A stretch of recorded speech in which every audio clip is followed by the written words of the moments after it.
اسے 4 گھنٹے ہونے کو تھے۔ ان 4 گھنٹوں میں کوئی لمحہ ایسا نہیں تھا جس میں اس نے حمزہ کو بد دعا نہ دی ہو۔ وہ کبھی سوچ بھی نہیں سکتی تھی کہ اسے کوئی دن یوں جیل میں گزارنا ہوگا۔ اس کے علاوہ جیل میں 2 عورتیں اور تھیں جو شکل سے ہی کرانٹ لگ رہی تھیں۔ ان کی نظریں برابر حیا کا جائزہ لے رہی تھیں۔ لڑکی مست ہے، پتہ نہیں کس کے ہتھے چڑھ گئی۔ دونوں عورتوں میں سے جس نے بھی یہ الفاظ کہے، حیا کے کانوں میں وہ شیشے کی طرح اترے تھے۔ حمزہ کے لیے اس کی نفرت اور بڑھ گئی تھی۔ جیل میں گھٹن تھی اور ہر سانس سولی پر تھا۔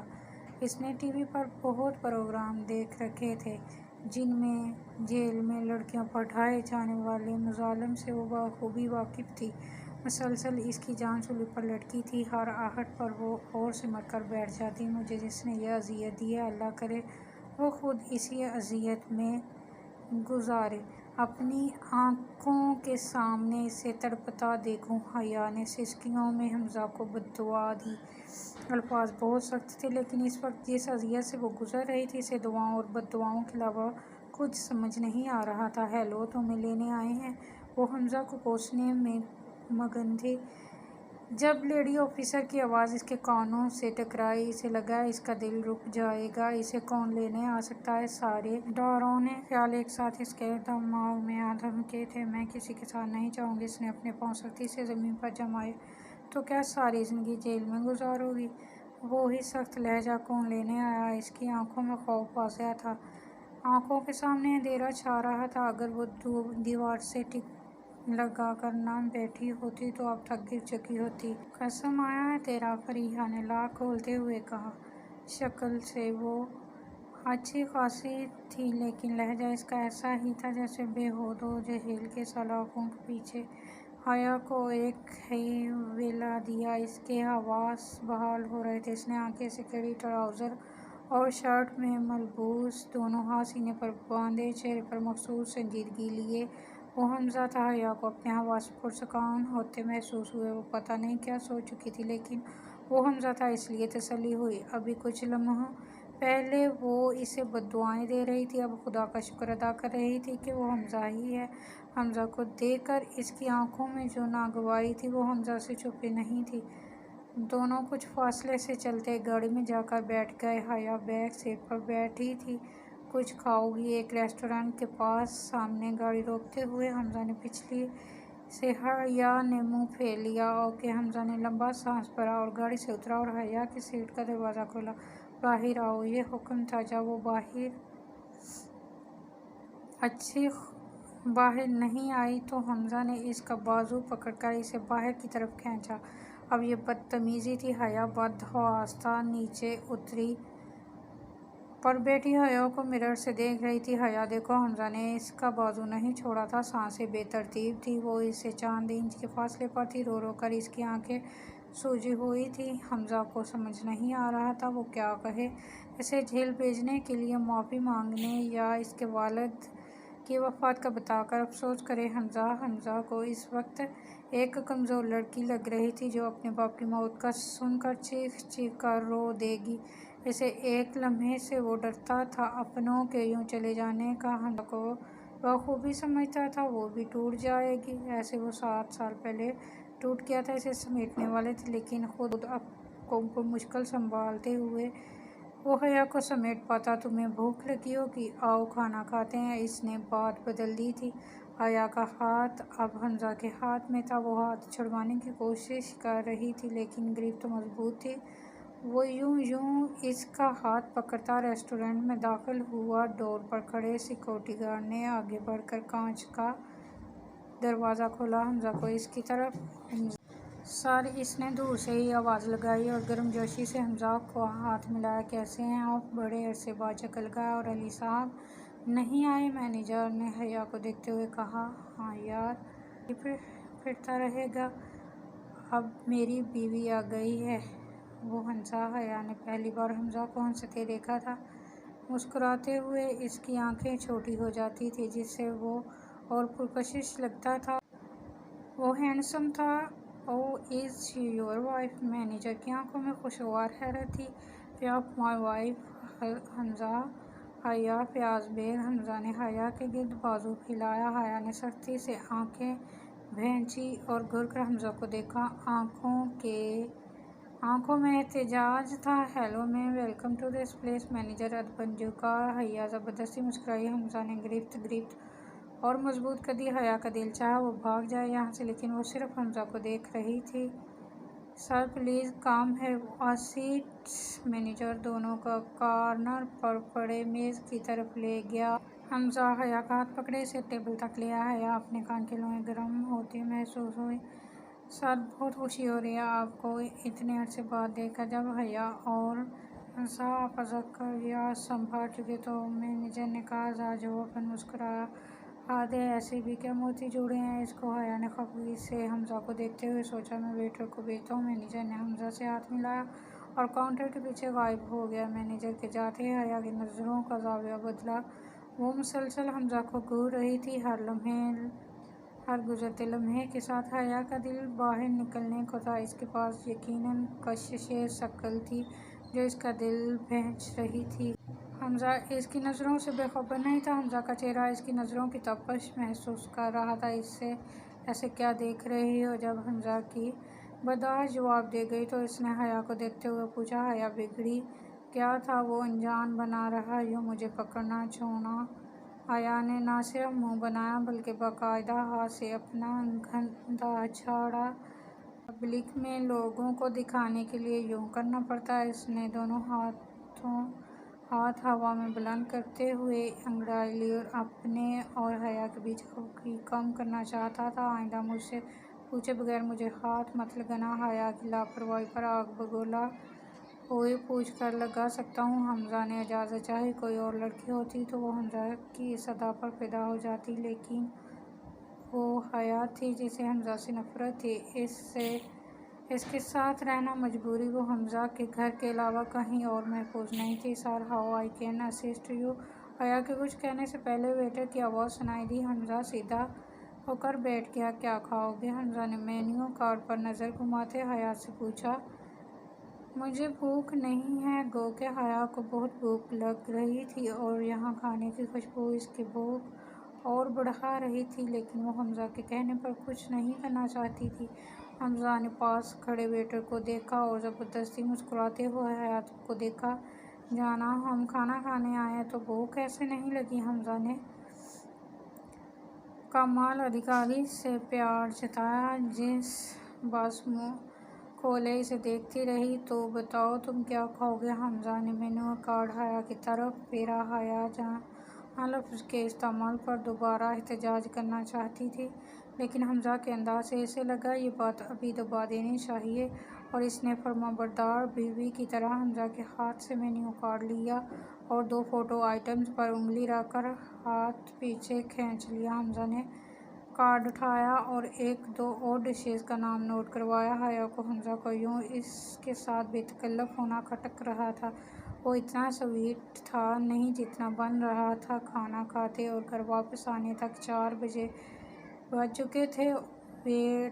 گیٹ میں علی نے کھولا تھا۔ وہ حیا سے پہلی بار مل رہا تھا۔ السلام علیکم بھابھی، علی نے اپنی اپنائیت سے کہا۔ حیا نے بس مسکرانے پر اکتفا کیا۔ مجھے شاید آپ نہیں جانتی، میں حمزہ کا دوست ہوں۔ بھابھی، میرا تو نہیں بتایا ہوگا؟ اپنا تعارف کروانے کے بعد علی نے حمزہ سے شکوہ کیا بھول گیا؟ حمزہ نے اس کے کندھے پر ہاتھ مارتے ہوئے معذرت چاہی۔ نائس ٹو میٹ یو علی۔ حیا کو نیند آ رہی تھی۔ وہ دونوں کو وہیں چھوڑ کر اندر چلی گئی۔ کیا بات ہے باس، ڈنر ونر؟ علی نے حمزہ کو چھیڑا۔ ہاں تو بھوک لگی تھی اسے۔ فریحہ نے جو اس سے ڈر کر وہاں رکھا ہوا تھا بیچاری۔ حمزہ نے بات کور کرنے کے لیے فریحہ کو بیچ میں گھسیٹا۔ اس نے مجھے تو نے کیا کروایا؟ اسے شرم تو نہیں آتی تجھے؟ میری معصوم بیوی کو ویلن بنا دیا۔ علی نے اس کے سینے پر محکم مارا۔ جاہل انسان درد ہوتا ہے۔ حمزہ نے سینے کو سہلایا۔ میرے یار۔ علی نے حمزہ کو اپنے بازوؤں میں بھینچا۔ وہ تھوڑی دیر پہلے تک اس نکاح کو لے کر پریشان تھا، اب حیا سے مل کر قدرے مطمئن۔ اور حمزہ کہ کیا ہوا کیا تجھے؟ حمزہ نے جواباً اپنے بازو اس کے گرد باندھے۔ خوش ہے تیرا بھائی، اور کیا ہونا ہے؟ وہ پیچھے ہوا۔ تجھے کس نے بتایا؟ ہم ڈنر کے لیے گئے تھے تو انہوں نے میرے پیچھے بندے لگائے ہوئے تھے۔ حمزہ نے مشکوک انداز میں علی کو دیکھا۔ اوئے نہیں یار، تجھے کیا لگا تو مجھے چھوڑ کر اب بھابھی کو لے کر جائے گا تو مجھے پتہ نہیں چلے گا؟ ہماری بھی کوئی پہنچ ہے بھائی۔ علی نے اپنا کالر پکڑا۔ حمزہ نے اس کے انداز پر بے ساختہ قہقہ لگایا اور دونوں اندر کی طرف بڑھ گئے۔ اوہ علی حمزہ کے ساتھ اس کے روم میں تھا جب حیا کو نیچے الگ کمرہ دے دیا گیا تھا۔ حمزہ کے کہنے پر کمرے میں حیا کی ضرورت کے مطابق سب کچھ بھی اماں نے رکھ دیا تھا۔ حیا کو تو رہنے سے غرض تھی، پھر چاہے کمرہ جیسا بھی ہو۔ حمزہ حیا کو لے کر کافی پریشان تھا۔ وہ جلد از جلد حیا کو اس کے والد کے انتقال کا بتا دینا چاہتا تھا، لیکن اسے مناسب الفاظ نہیں مل رہے تھے۔ یہ موت بھی زندگی کی عجیب حقیقت ہے جن کے بغیر ہم جینے کا تصور بھی نہیں کر سکتے۔ وہ ہمیں چھوڑ کر مانو مٹی تلے سو جاتے ہیں، ہمیں چھوڑ کر چلے جاتے ہیں۔ ید کی پشت سے ٹیک لگائے آنکھیں موندے وہ علی سے کہہ رہا تھا، تو کیوں پریشان ہے؟ علی پچھلے آدھے گھنٹے سے اس کی ایسی باتیں سن رہا تھا۔ میں حیا کو کیسے بتاؤں؟ مجھے اس کے ری ایکشن سے ڈر لگتا ہے۔ حمزہ تو ڈرپوک تو نہیں تھا، اب تجھے کیا ہو گیا ہے؟ میں بتا دوں؟ علی نے اجازت طلب نظروں سے حمزہ کو دیکھا۔ یا فریحہ سے کہہ دوں؟ جب حمزہ کی طرف سے کوئی جواب نہیں آیا تو اس نے دوسری رائے دی، نہیں میں خود اسے بتاؤں گا، یہی بہتر رہے گا۔ علی نے اثبات میں سر ہلایا اور صبح کا 1 بج رہا تھا۔ حیا اب تک سو رہی تھی۔ حمزہ ابھی باہر سے آیا تھا۔ علی فریحہ کو لینے گھر گیا تھا۔ لڑکے مختلف کام نپٹاتے خوش گپی میں مصروف تھے۔ شیری سب کو اپنے سنجیدہ انداز میں چٹکلے سنا کر داد وصول کر رہا تھا۔ سر اب تو بھابھی سے ملوا دیں، شیری نے حمزہ کو دیکھتے ہی 7ویں بار فرمائش کی۔ بتایا تو سو رہی ہے۔ حمزہ نے اب کے شیری کی ڈٹھائی پر اسے گھورا۔ وہ جب سے آیا تھا یہی رٹ لگائے بیٹھا تھا۔ شیری سب کا لاڈلا ہونے کے ساتھ حمزہ کا چہیتا بھی تھا۔ شیری کا اس دنیا میں کوئی نہیں تھا۔ ماں باپ تھے جو ایک حادثے میں وفات پا گئے تھے۔ وہ اکلوتا تھا، در بدر کی ٹھوکریں کھاتا ایک خطرناک گینگ کے ہتھے چڑھ گیا تھا۔ ابھی سے وہاں 2 دن بمشکل ہوئے تھے کہ حمزہ اسکواڈ نے ایریا آپریٹ کروا دیا تھا۔ تفتیش میں واضح ہوا کہ شیری کو وہاں آئے محض 2 دن ہوئے تھے۔ حمزہ نے آئی جی سے ریکویسٹ کر کے شیری کو اپنے زیر سایہ لیا۔ بقول شیری کہ حمزہ نے 17 سالہ شیری کو اڈاپٹ کر لیا، اسے شیری میں ایک قابل شخصیت دکھائی دیتی تھی۔ یہ بھی شیری کا ہی کہنا تھا۔ حمزہ کی شیری پر تمام تر عنایتوں کی وجہ سے سب اسے سن آف حمزہ بلاتے تھے۔ گو کہ حمزہ اور شیری کی عمر میں 6-7 سال سے زیادہ کا فرق نہیں تھا، لیکن ذاتی اور پروفیشنل زندگی کے تجربے نے حمزہ کو واقعہ وقت سے پہلے بڑھا کر دیا تھا۔ اس کی شخصیت میں سنجیدگی اور ٹھہراؤ آ گیا تھا۔ فریحہ آ چکی تھی۔ گھر میں اب شادی کا سماں لگ رہا تھا۔ ہال میں سب محفل جمائے بیٹھے تھے۔ حیا کمرے سے باہر نکلی مگر اتنے لوگوں کو دیکھ کر وہ دوبارہ اندر چلی گئی۔ حمزہ اسے دروازے سے واپس آتے جاتے دیکھ رہا تھا۔ وہ اس کے پیچھے کمرے میں آیا۔ 7 بجے ریسیپشن ہے، اسی سلسلے میں سب آئے ہوئے ہیں، تم فریش ہو جاؤ، وہ سب تم سے ملنا چاہتے ہیں، صبح سے تمہارا پوچھ رہے ہیں، میں ان کو نہیں جانتی۔ حیا پہلی بار میں حمزہ کی بات مان جائے، ایسا کیسے ہو سکتا ہے؟ حمزہ چل کر اس کے سامنے آ گیا، تو وہ جان جاؤ گے، یہی میری فیملی ہے حیا، اور اب تمہاری بھی۔ میں 2 دن یہاں ہوتا ہوں، 6 دن نہیں ہوتا، میرے بھائی یہی تمہارا خیال رکھیں گے۔ حمزہ نے باہر بیٹھے لوگوں کا بہترین تعارف کروایا۔ کیوں مجھے ہر چیز کے لیے فورس کرتے ہو تم؟ تمہاری فیملی ہے تو تم ملو، میں کسی سے نہیں ملوں گی، کوئی شو پیس نہیں ہوں میں۔ وہ بات غلط سمت لے جا رہی تھی، حمزہ کو پہلے ہی سمجھ جانا چاہیے تھا۔ وہ ایک بار کہنے سے کہاں ماننے والی تھی؟ کھڑی ہو وہ چلایا باہر۔ شور اتنا تھا کہ آواز کمرے سے باہر نہیں گئی۔ حیا نہ چاہتے ہوئے بھی کھڑی ہو گئی۔ اسے حمزہ کے غصے سے ڈر لگتا تھا، وہ 1 منٹ میں آفس سے باہر ہو جاتا تھا۔ اس نے حیا کا ہاتھ پکڑا اور اسے لاؤنج میں لے کر آیا، سلام دعا کروائی، بھابھی ابھی آئی۔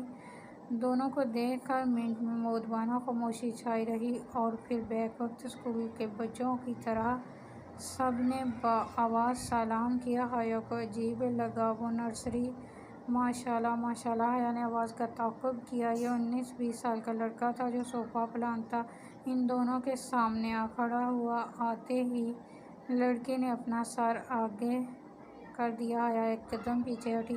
ارے پیار دیں، چھوٹے ہیں ہم۔ اور وہ جھکا۔ حیا نے سوالیہ نظروں سے حمزہ کو دیکھا۔ وہ ابھی اتنی بوڑھی تو نہیں ہوئی تھی کہ اپنے سے 2-3 سال چھوٹے لڑکوں کے سر پر ہاتھ رکھتی۔ یہ شیری ہے۔ حمزہ نے حیا کا ہاتھ شیری کے سر پر رکھتے ہوئے اس کا تعارف کروایا۔ شیری شیری شیری۔ سب نے ردم میں سر لگایا۔ حیا کو ان کی دماغی حالت پر شک ہوا۔ تبھی فریحہ ہنستے ہوئے اپنی جگہ سے اٹھی۔ برا مت ماننا، سب سے چھوٹا ہے تو ناسمجھ ہے۔ فریحہ نے شیری کے سر پر سر چپت رسید کی۔ اور بدتمیز بھی، یہ شیروان تھا۔ شیری نے محض شیروان کو گھورنے پر اکتفا کیا جبکہ باقی لوگ شیری کی شامت پر چہک رہے تھے۔ ہائے فریحہ، نام تو سنا ہوگا۔ فریحہ نے آگے بڑھ کر حیا کو گلے لگایا۔ اسے کیسے وہ بھول سکتی تھی؟ جیل میں جس طرح ہر 2 منٹ بعد آ کر فریحہ اسے ڈرا دھمکا رہی تھی، اسے یاد تھا۔ حیا نے حمزہ کی طرف دیکھا۔ اپنے علی کی وائف ہے؟ حمزہ نے حیا کا ہاتھ اپنے ہاتھ میں ابھی تک پکڑا ہوا تھا۔ جی، اور آپ کے قسم کی دوست، میرا مطلب آپ کے شوہر۔ نامدار کی ہلکے قہقہے بلند ہوئے۔ حیا اور حمزہ کے نکاح کی حقیقت اب سب جان چکے تھے۔ حمزہ نے کون سا پردہ رکھا تھا؟ حیا کے رات جیل میں رہنے اور وہاں ہوئے واقعات فریحہ نے چہک چہک کر سب کو بتائے تھے۔ تم مجھ سے ناراض ہوگی، پر کیا کریں، مجبوری ہے، باس کا حکم ہم ٹال نہیں سکتے۔ فریحہ کو دیکھ کر حیا کو بالکل اچھا نہیں لگا تھا۔ پہلی ملاقات اچھے حالات میں نہیں ہوئی، لیکن میں اتنی خوفناک نہیں جیسی جیل میں تم سے ملی۔ فریحہ تلخی کم کرتے ہوئے کوشش کر رہی تھی۔ واقعہ اب جس فریحہ سے وہ مل رہی تھی وہ جیل والی فریحہ سے بالکل مختلف تھی۔ خوش مزاج اور بالکل مختلف لب و لہجہ۔ مائی نیم از زابیان۔ فریحہ مل کر پیچھے ہوئی تو صوفے کے بازو پر بیٹھے زابیان نے ہاتھ بلند کیا۔ I am not artist. Sherry نے بینچ میں ٹانگ اڑائی۔ سب کے چہروں پر مسکراہٹ پھیل گئی۔ شیروان نے آخر میں اپنے کے عمر 24 سال، رنگ گورا، دماغی حالت ٹھیک نہیں، 2 دن سے لاپتہ، جسے ملے خود ہی رکھ لیں، ہمیں ضرورت نہیں۔ سیل فون پر جھکے شیری نے انتہائی سنجیدہ انداز میں شیروان کو لاپتہ قرار دے دیا۔ گدھا ہے تو؟ شیروان بھڑکا۔ لاؤنج قہقہوں سے گونجا۔ حیا اب ان کی نوک جھونک انجوائے کر رہی تھی۔ تھوڑی دیر تک ہم پارلر جا رہے ہیں، تمہیں چھوڑ کر میں جاؤں گا، کچھ چیزیں ہیں جو مجھے دیکھنی ہیں، تم تیار ہو جانا، پھر میں تمہیں لے آؤں گا۔ جب سب اپنا تعارف کروا چکے تو حمزہ نے حیا کو اگلے 2 گھنٹوں کا لاہی عمل بتایا۔